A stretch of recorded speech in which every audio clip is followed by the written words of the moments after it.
Hi everybody, I'm back.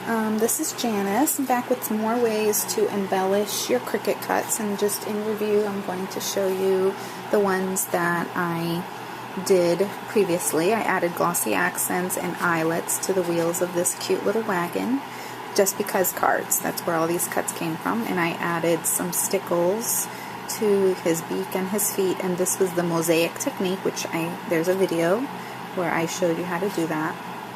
And then there's this one where I added the dimensional fabric paint for the frosting. Okay, and they're actually still drying. So now what we're going to do is we're going to do rhinestones. And I live in Florida, so I was inspired to do oranges from my tree here. And I'm going to set my little sign aside. Before I go ahead and put this together, I'll show you something else I did. It's also dry embossing, but it's using this Fiskars texture plates. And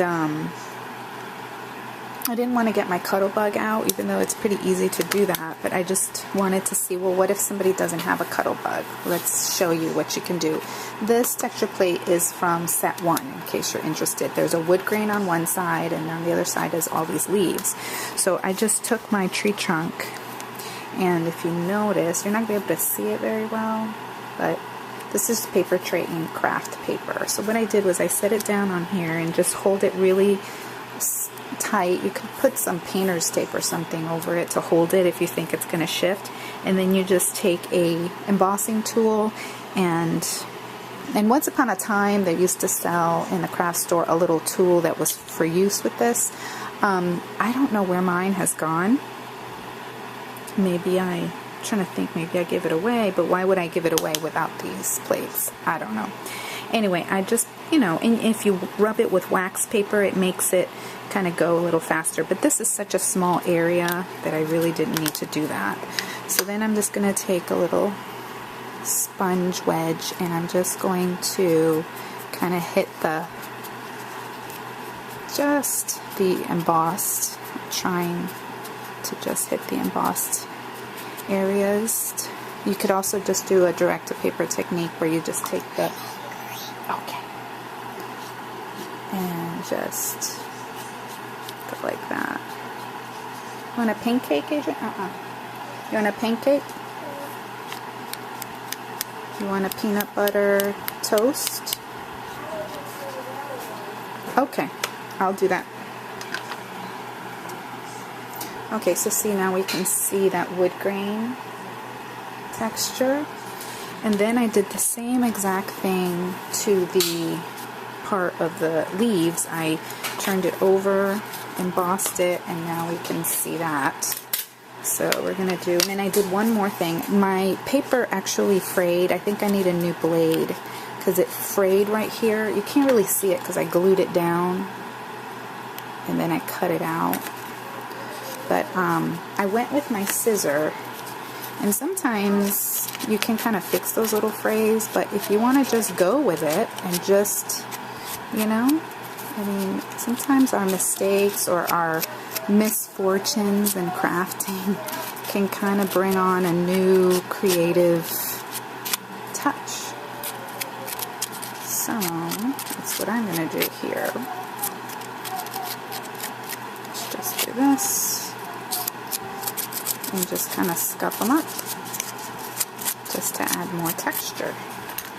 And then I'm going to do again direct to paper technique and just take my ink pad and just kind of try to hit just the high parts of the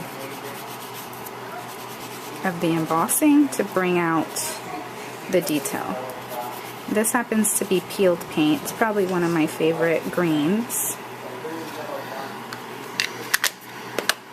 Okay, and the cool thing about distress is that when it dries a little bit lighter than that.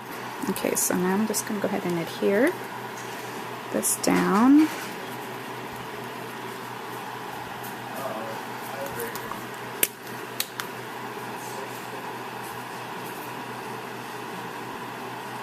I'm gonna go make my son something to eat after this. Trying to remind myself so I don't move on to the next video, because we're gonna do brads next, but not your ordinary brads, so stay tuned. Okay, and then I think I'll just go ahead and add this here to our little tag. And if you're just joining me, the tag is from Sweet Treats. And these cuts are from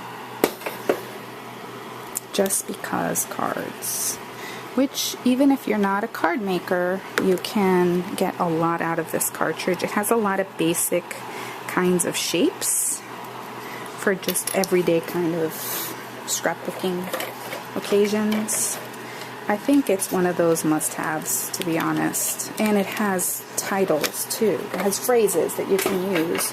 Like it has a boat, and then it has "You Float My Boat," and "Cute as a Bug," and or "Love Bug." I'm not sure. It has different phrases. So, okay, now we're gonna put our oranges on, and I just have a collection here of my bling hoard.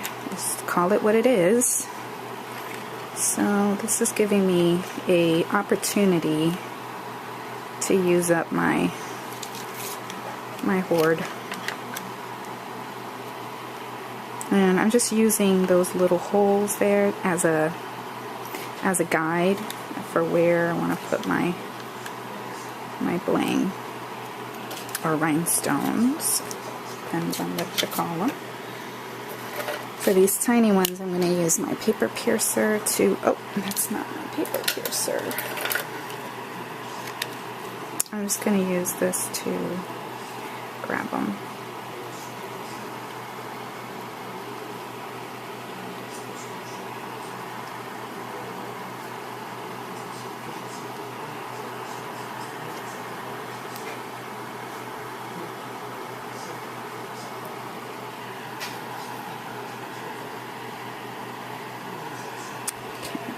Looking for the tiny spots.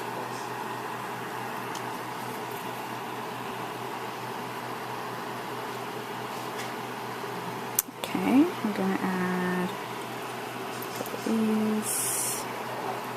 And that is my Florida orange tree.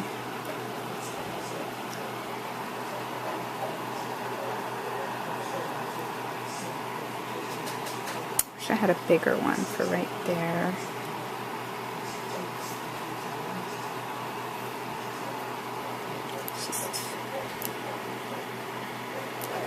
This one is giving it up. It is not sticking. Let's see, one more large one. See this? Yeah, you can say it. Order, you can say it, go ahead. Ooh, there's a big one right there. See, the thing is when I see these things on clearance, I have a hard time saying no. In fact, yesterday I forgot to go back to the clearance bin at Michael's. They had some embossing powders for, I think they were $1.49.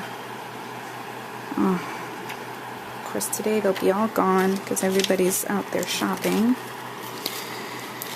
I just don't want to go back out there. I want to stay home and be good today and do my laundry and catch up, play with my son and go swimming and all that good stuff. So there we go. So there's our rhinestone one, and I'm going to dress up that little seat there with color do I want to use? I'm not sure. I think I'll use a red color to dress it up. This cuts out, the cartridge cuts out a little thing for the seat of the swing, but I didn't want to cut that teeny tiny thing out because most likely I would lose it anyway. So that was Christmas red. So that's it. So there's my rhinestone card. Thanks for watching. Stay tuned for more ways to embellish your Cricut cuts. Bye!